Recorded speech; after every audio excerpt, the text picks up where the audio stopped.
Da oggi sarà possibile aprire un'impresa nell'arco di una sola giornata.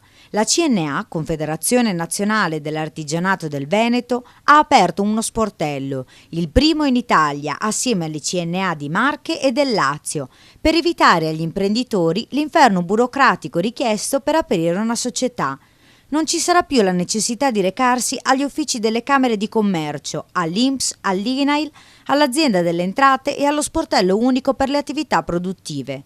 Questo progetto viene sviluppato grazie alla coordinazione della Regione con le associazioni di categoria e le Camere di Commercio del territorio.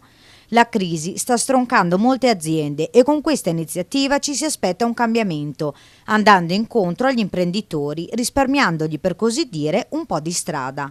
Lo sportello unico aiuterà anche le imprese che vogliono modificare o cessare l'attività.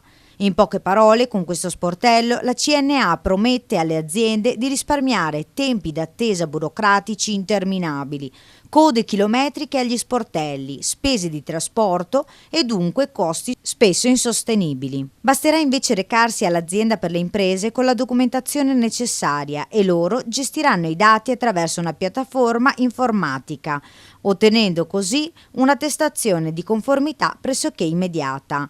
Sarà poi lo stesso sportello ad inviare telematicamente tutta la documentazione agli uffici pubblici competenti.